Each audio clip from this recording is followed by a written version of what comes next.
Good day and welcome to the tea. Welcome back, tea timers. Just come on in, have a seat, relax. Feel free, take your shoes off, okay? You're in your own home, so feel free to take your shoes off, okay? And sit back, but don't forget, have that cup of tea with you. And I put on some relaxing um, music for you. Well, not necessarily music. This is a noise cancellation, okay? It's used in therapy sessions outside the door, so that way when clients are being seen, they don't have to be disrupted with outside, interference, okay? They can just focus on the session, and anyone who may be walking past can also be deferred or deterred from intervening. Okay? Now, with that being said, I hope that you found this very relaxing to you, and I want to tell you what's on the menu. Today's menu is about the DNA trend. All right? What's your trend? Who are you connected to? Do you know? Well, I'm about to tell you some stuff, okay, about this DNA trend. Now, you may not know how far your lineage goes back when I give you this trend, but you do know this for certain. We all came from the same mom and dad, all right? Adam and Eve. So wherever you fall in this DNA trend, whoever you connected to, okay, that's your root. That's your root, okay? You cannot detach yourself from who you are connected to by birth. However, you can, all right, make some directions that's going to be in alignment spiritually, which at that point, it's not connected to who you are connected to biologically. And we're going to get a little bit into that, okay, in another chapter. But for now, I just wanted to just set the stage up for you so you know where I'm going. And you may be able to trace your lineage all the way back to where we are as far as what we're going to talk about today. Or you may not, but just know, even if you can or cannot, we still came from the very two people from the beginning of humankind. So it starts off like this. This is the written account of the descendants of Adam. When God created human beings, he made them to be like himself. He created them male and female, and he blessed them and called them human. Now, when Adam was 130 years old, that sounds real funny, doesn't it? When Adam was 130 years old, he became the father of a son, okay, who was just like him in his very image. He named him Seth. He named his son Seth. Now, please don't ask me why he didn't go back and talk about Cain and Abel before he mentioned, Seth. What do you think it's because he already told us about Cain and Abel prior to getting here? It's possible. But anywho, he wanted us to know that Adam had a son when he was 130 years old. So we don't know how old Adam was when he had Cain and Abel. We don't know. We don't have that. But we do know it was a lot of generations, a few generations at least, before Seth came into the picture. And I did mention that in the last video. Now, after the birth of Seth, Adam lived another 800 years, and he had other sons and daughters. That's a long time, isn't it? Now, we know that before Seth came, it was only two brothers, but after the one was, taken out, there was only one son, okay, that Adam and Eve had. To Adam was 130 years old. That's a long time. And you can imagine how Eve felt. That's why in the last chapter, it said Eve was excited, and she felt like Seth was the one to replace her son Abel. Of course, he could not replace him, in the sense of being a clone, but he could be, he was her gift in place of the one that had to leave. Okay? And we'll leave that right there. Now, after the birth of Seth, Adam lived, of course, I told you already, 800 years, and he had other sons and daughters. Now, it said he had other sons and daughters. So, it doesn't tell us how many sons and daughters he had prior to Seth. Well, it tells us daughters. It just tells us about the sons he had before Seth. But it never mentioned how many daughters he probably had before Seth, okay?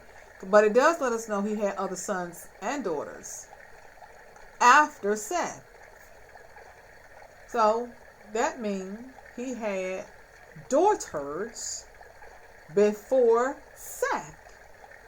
But whether he had daughters before Cain and Abel, it's possible. But we know he had daughters after Cain. So Cain was being, raised with some sisters. More so. Well, after Abel passed, it was just Cain and his sisters. Now, after Seth, there were more daughters and other sons. So Seth wasn't alone, possibly, okay? We really don't know because he lived another 800 years, so between that time, it's possible he could have had like a child at 500 years old, right? He could have had sons and daughters then, so we don't know how old Seth was. We don't know if he was really like by himself for a period of time before he had other sisters and brothers as far as in his age range. We don't know, okay? But we do know the earth was populating. And we also have this information that Adam lived to be 930 years old. That's a long time. Now, we know that Jesus told Peter that that one day with the Lord is like 1,000 years to man. So, we can easily say that Adam lived almost a day. Okay? According to God's calendar, he lived almost a day. He was 70 years from one day, according to what we were told by Jesus through Peter. Now, when Seth was 105 years old, he became the father of Enoch. Okay? And I mentioned that in the last chapter, that he was the father of Enoch, not Enoch. Those are two different people. After the birth of Enoch, Seth lived another 807 years, and he had other sons and daughters. Now, Seth lived 912 years before he died. Okay? So he lived 18 years shy of Adam at the age Adam passed. Now, when Enoch was 90 years old, he became the father of Kenan. After the birth of Kenan, Enoch lived another 815 years, and he had other sons and daughters. Enoch lived 905 years, and then he died. When Kenan was 70 years old, he became the father of Mahalalel. Oof. These names, I'm telling you, man, these names are like, sometimes trying to pronounce these names is harder than it makes you feel like you're in a spelling bee, okay? It's harder than trying to win a spelling bee. Now, I was in a spelling bee one time, but I tell you what, I didn't have to spell names like this. Now, after the birth of Mahalalel, Kenan lived another 840 years, and he had other sons and daughters. Now, while I'm on a topic about names, I would like to make it clear. Please be mindful. If you have not had any children yet, be careful of what you name your child. Because names do mean something. All right? And some parents don't know when they name their children. Sometimes people are naming their children, and it's like there is a prophetic outcome to what they have named their children. Right? I just wanted to give you that flavor real quick. Okay? I hope you enjoyed that flavor. That's a good one. Now, moving on. After the birth of Mahalalel, Kenan lived another 840 years, and he had other sons and daughters. Kenan lived 910 years, and then he died. When Mahalalel was 65 years old, he became the father of Jared. After the birth of Jared, Mahalalel lived another 830 years, and he had other sons and daughters. Mahalalel lived 895 years, and then he died.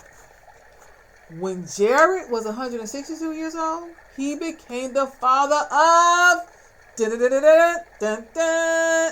you got it, Enoch. We finally got to Enoch. Yay! Enoch comes from the lineage of Seth, okay? So his DNA is from the third son. Let me make this clear. Third son of Adam and Eve. His lineage.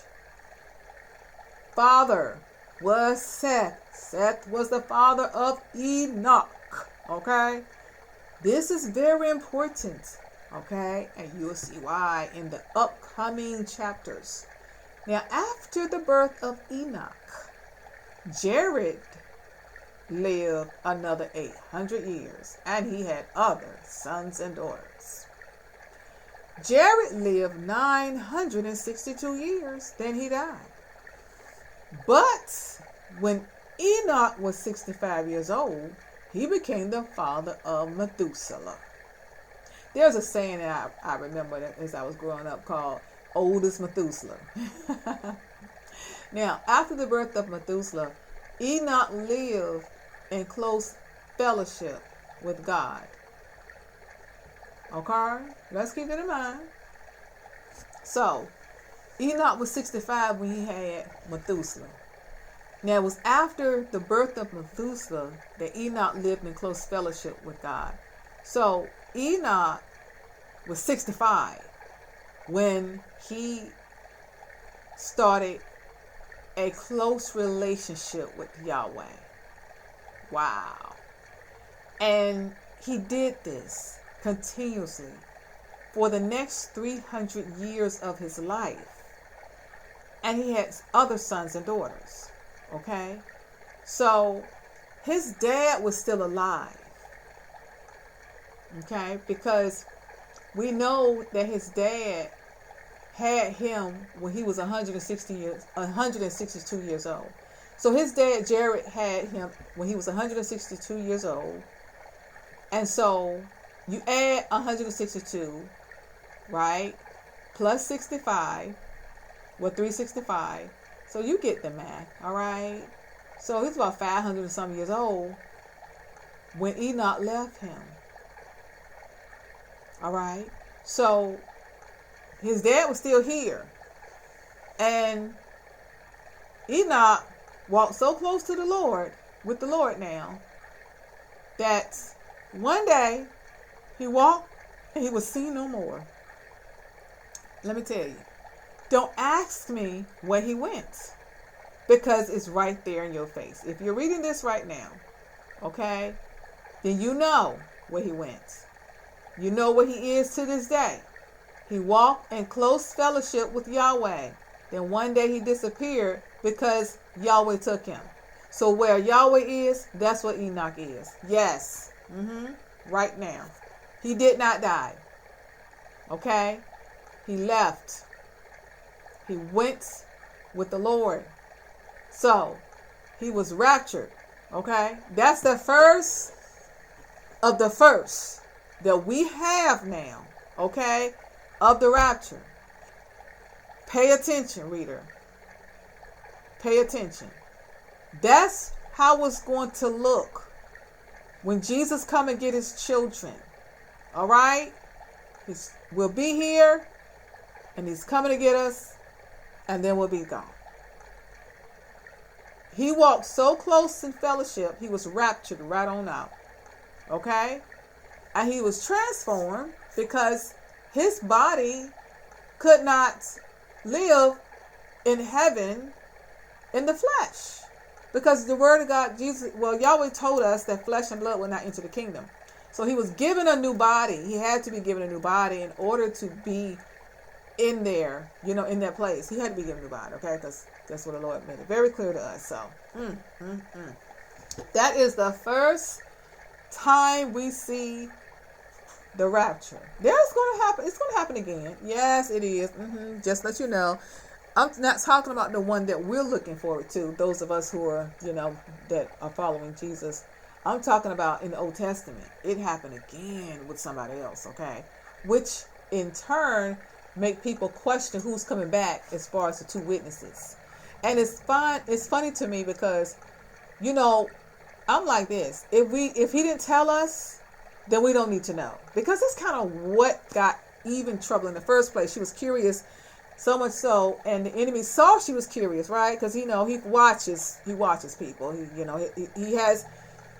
There's something called familiar spirits. So they watch you and see what you're doing, so they can become familiar, and try to see if they can fulfill whatever it is you're trying to get done after the flesh. Anyway, some people think that Enoch is one of the ones that are coming back when the two witnesses are spoken of in Revelation. Some think there's going to be Moses and Elijah because Jesus went on the mount, and what they call it, the Mount of Transfiguration, and he had a conversation with them, and Peter saw it, and he asked Jesus if he wanted him to build them an altar. I believe that's what he said. And but the two witnesses says two witnesses. It did not say two witnesses because, and the reason why they feel like it's going to be one of those two, because the Bible does tell us in Hebrews in 9:27, it is the appointed once the man to die, and then after that the judgment. So if that's the case, then we know that's the case, right? It is appointed, all right, for a man to die and after the judgment, okay? However, that's up to a certain time, because that's true up until the rapture, right? But again, this is after the rapture. So you can't pin it down to say it's going to be Moses, Elijah, or Enoch that comes back as the two witnesses, because they did not die. Well, Moses died, but because nobody could find his bones, and when the enemy got into it with Michael, over Moses' bones, because he wanted to know where they were. That makes people speculate if Moses actually died a physical death. Yeah, right. I hear you. All of that came out of this one single verse. Yes, that's how deep this is. So when you're reading the Bible, that's one thing. But when you study the Bible, that's a whole nother situation, okay? There are layers to this, and I want to help you get there, all right? Now, I'm not going to sit here and hand walk you all the time and give you each scripture. The good thing about it is you can look up everything I told you, and you will find it right there in plain sight. But I'm telling you some of this stuff as a foreshadow. So I want you to hold on to it, okay? When I tell you things, write it down, because it's going to blow your mind when we actually get to that part of the Bible where I tell you these things and you can see it in living color, right? And it's like, oh, I get it now. It's going to connect. But this way, I'm giving you the appetizer because I really want it to sink in. So that way, when you're reading the Bible and studying, it sticks. It's not something that you have to struggle with. I don't want this word to just be taken away from you. I'm going to take my time, okay? And I'm going to really give it to you in a way that all you can do is sip it, okay? You got to sip this down, all right? Please don't, try to drink this straight, all right? Like you're in a bar somewhere. That's not what we're doing here, all right? And if you did, drinking was your thing before you came to the Lord, okay, well, it's time to learn a new way. I serve tea. I do not serve any other drink, okay? I'm a servant of tea. All right. And I want to help you sit this down. So some chapters, like for example, I think it's Second Chronicles somewhere where it's 82 verses. Okay. Yes, it is 82. And it's all genealogy. Listen, I'm going to be honest with you. When I read the Bibles prior, the times I have all the way through, I did not read every single name. I didn't. Yes, I confess right now before you in the courts, okay, of this earthly law. Okay? I confess before you right now that no, I did not read every single name. But I still read through the Bible. I kind of like skimmed that part, okay? But now I have disciplined myself, okay, to purposely read every single name. Whether I can sound it out or just at least look at it. I'm going to read it. Because there are things in there as you read that you might see like this, right? So what if you look at this, the genealogy, and be like, I'm not reading all of that. It's just a bunch of names in there and people that were born and their ancestors and their ancestors and their ancestors or their descendants. Okay, I get it. But if you do that, you're going to miss something. Let's say I did not read to you every single verse. Then you wouldn't have known that Enoch walked so close with the Lord, right? That he disappeared one day, that he was raptured up. You wouldn't have known that because it's buried in there. Yes, it's buried. I wonder who came up with that idea. Listen, don't ask me why they put the scriptures the way they did. I am just the messenger. I'm not the scribe. Because if I was a scribe, I'd be like, can we, is it okay that I put this, here in another area where, it just makes sense so that, it's a little bit smoother. But I didn't have that, I wasn't given that task. I wasn't born during that time. So I'm sorry. I wasn't given that privilege. So this is what we have to work with. Okay. So just hang on. All right. I hope you got your seatbelt on because no, that's what I forgot. You don't need your seatbelt on. We're in a time when reading the Bible is like the time when there were no seatbelts. Okay. Ford had just built cars and they were just glad to have something with wheels, okay? Because I'm telling you, those roads back then, nobody really wanted to keep riding on the back of a donkey all the time, okay? So that's how you got to see reading this Bible. Take your time, sip it. Yes, I know, sip it, baby. It's good though. It's a good sip. It's a good sip, all right? Now that you've sip that, let's go to the next drop.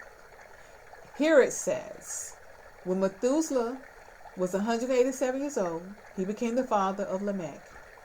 After the birth of Lamech, Methuselah lived another 782 years, and he had other sons and daughters. Methuselah lived 969 years, and then he died.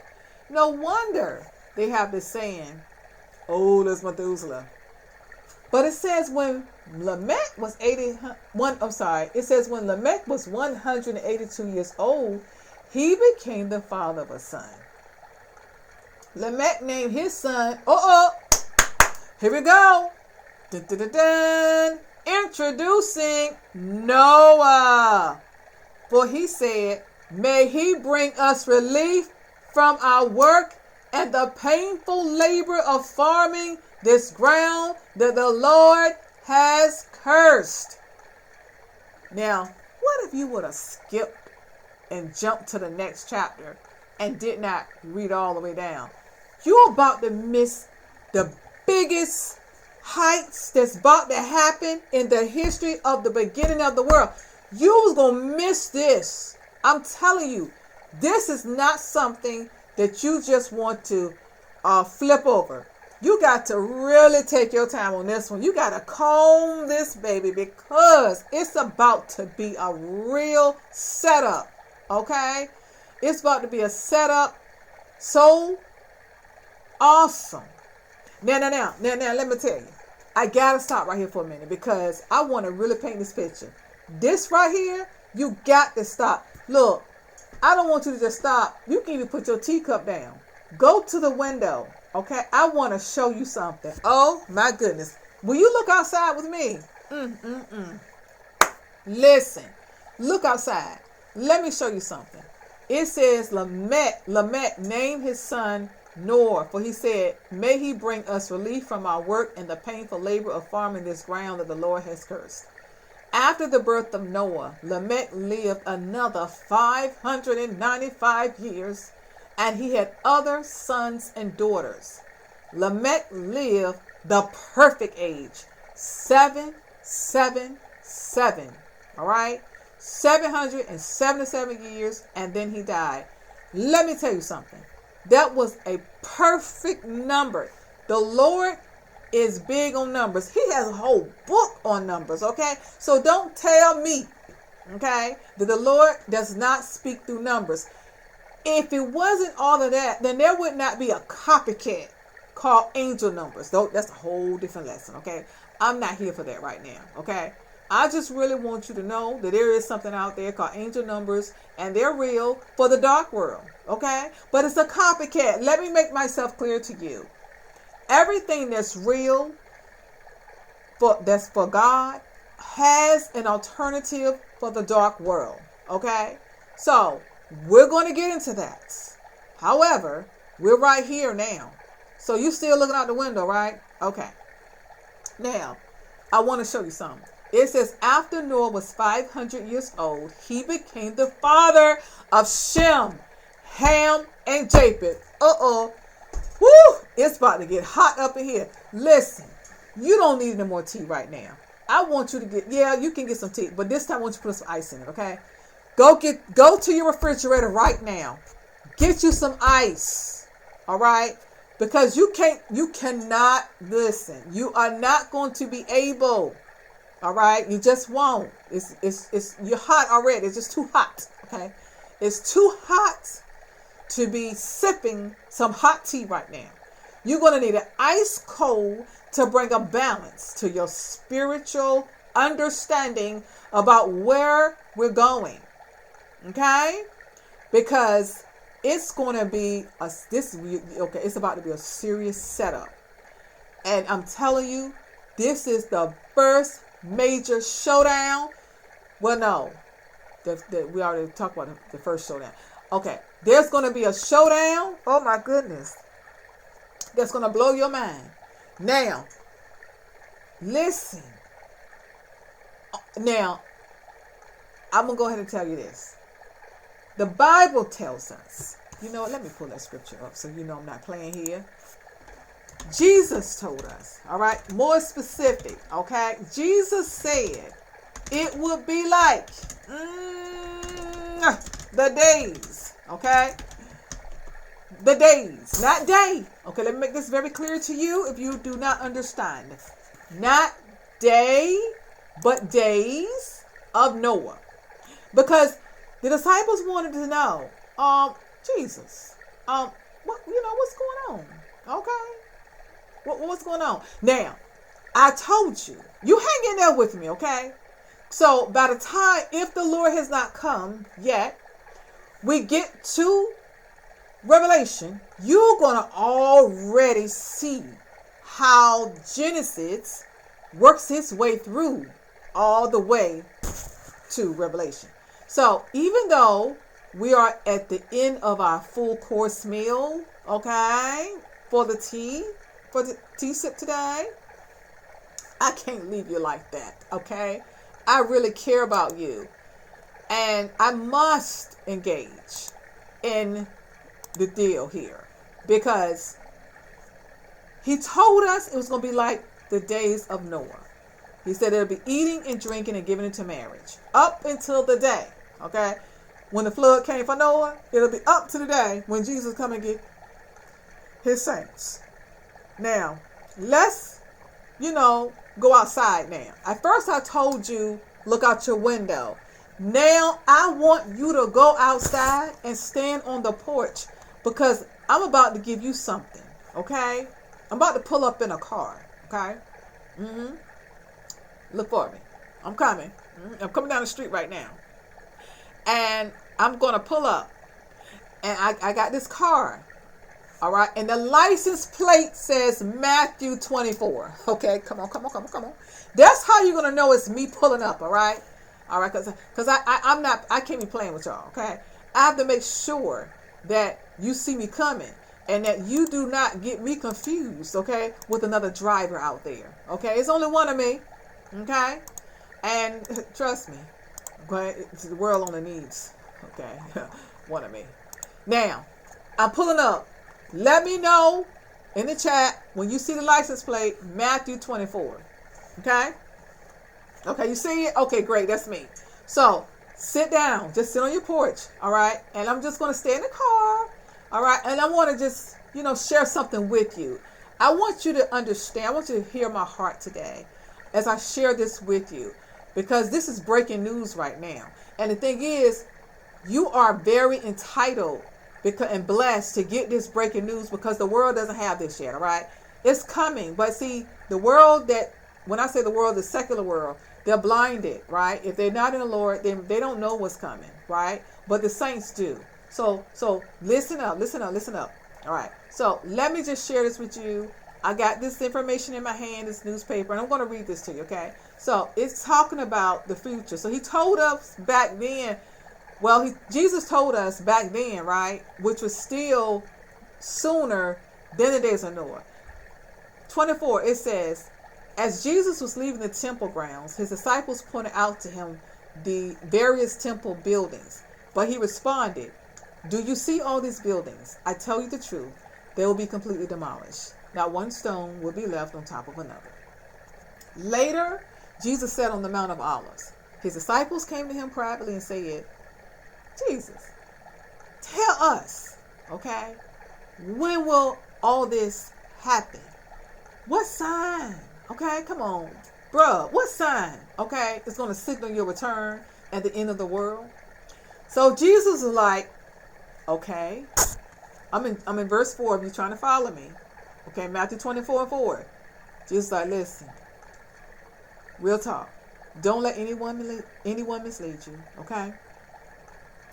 For many, okay, will come in my name claiming I'm the Messiah. They will deceive many people. They will deceive many.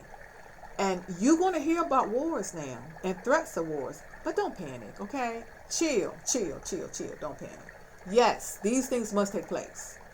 But the end won't follow immediately. You're going to see nation go on to war against nation. You're going to see kingdom against kingdom. There will be famines and earthquakes in many parts of the world, but all this is only the first of the birth pains with more to come. Then you'll be arrested, persecuted, and killed. You'll be hated all over the world because you are my followers. And many will turn away from me and betray and hate each other. And many false prophets will appear and will deceive many people. Sin will be rampant everywhere, and the love of many will grow cold. But the one who endures to the end will be saved. And the good news about the kingdom will be preached throughout the whole world so that all nations will hear it, and then the end will come. Now, let me switch it up a little bit, okay? All right, so I'm going to do a little spoken word. So just imagine I got Matthew in the car with me, right? So we just rolled up on y'all, okay? And Matthew right beside me, okay? And this is what Matthew had said to me. The day is coming when you will see what Daniel the prophet spoke about, the sacrilegious object that causes desecration, standing in the holy place. Reader, pay attention. Then those in Judea must flee to the hills. A person out on the deck of a roof must not go down into his house to pack.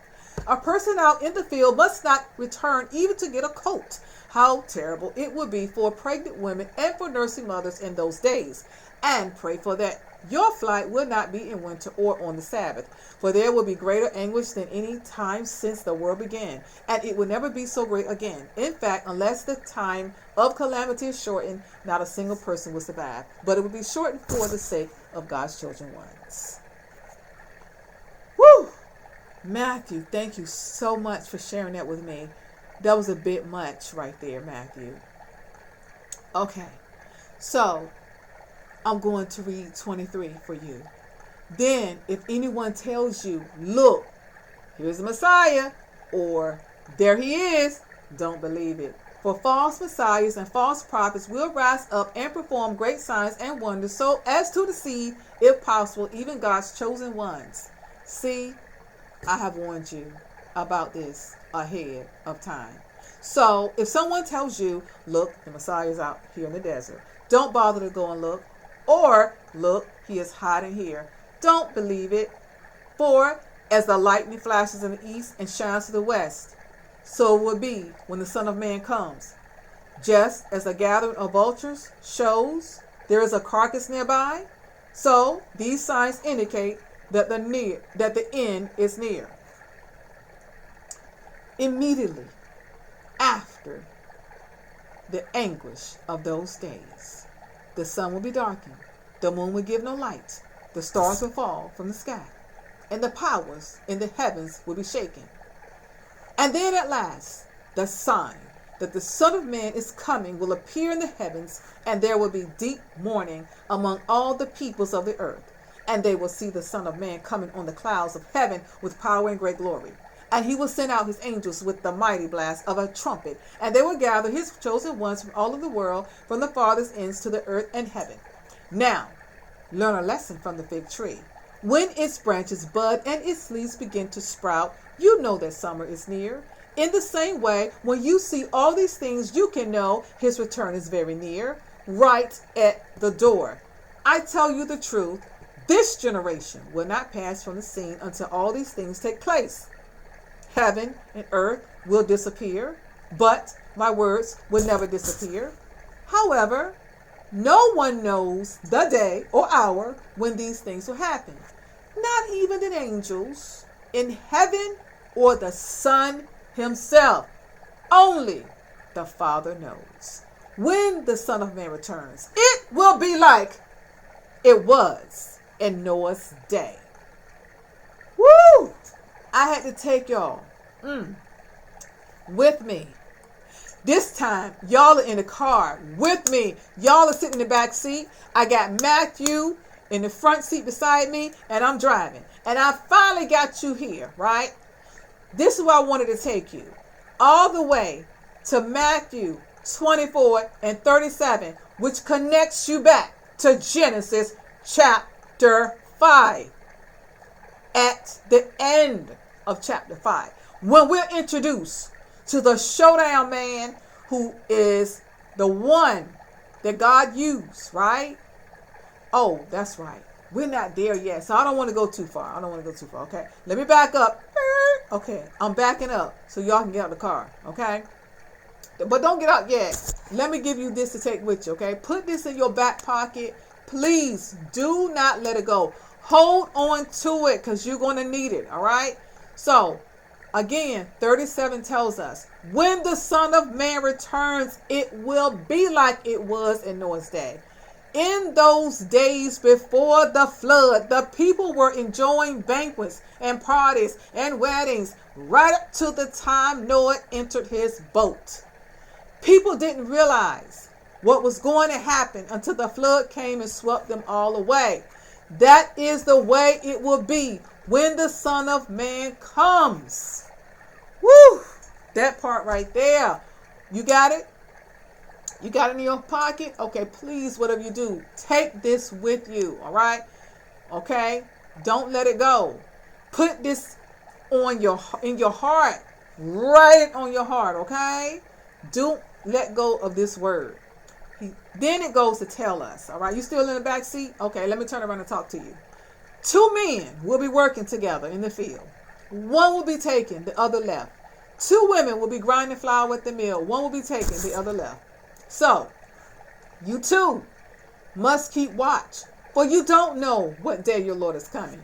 Understand this.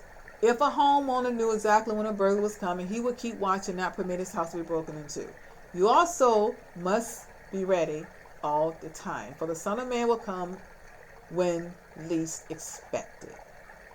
A faithful, sensible servant is one to whom the master can give the responsibility of managing his other household servants and feeding them. If the master returns and finds that the servant has done a good job, there will be a reward. I tell you the truth. the master will put that servant in charge of all he owns. But what if the servant is evil and thinks, my master won't be back for a while, and he begins beating the other servants, partying and getting drunk? The master will return unannounced and unexpected, and he will cut the servant to pieces and assign him a place with the hypocrites. In that place there will be weeping and gnashing of teeth. Man, that was a lot. I know. Okay, I get it. That was a lot to digest. For one verse, I can't make this stuff up. All right? I'm only the servant of this stuff. I have to serve it to you. And I'm doing the best I can to make sure that you can digest it, because we have a long way to go. Okay? So I've done a lot for you today. Man, I have served you the tea. I sit there and I bought the car to your house with the Matthew 24 license plates. And not only that, I brought Matthew with me. Okay? Now, and then I had the nerve to tell you to get in the back seat to make sure, all right, you could digest this tea. Now, I'm releasing you. I open the door and I send you out. All right? Be strong. Be courageous. All right?